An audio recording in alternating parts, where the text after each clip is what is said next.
skills development at the expense of character development produces a culture of educated bullies. I don't work with you. I don't know your team dynamic. I don't know your team culture. But let me tell you what I do know.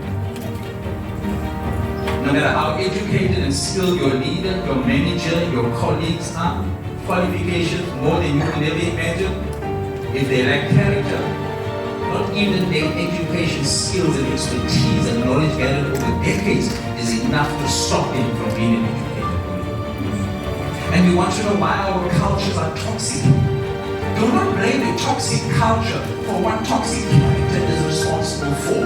Culture does not need change. Do not blame culture for what the leaders of the culture are responsible for. Write this down because it's part of the motto of our company. Character creates company culture. Character creates company culture. You can have in your department all of the degrees, knowledge, information, the latest, the greatest information, skills and whatever, but if the individuals in the room lack character, you're going to have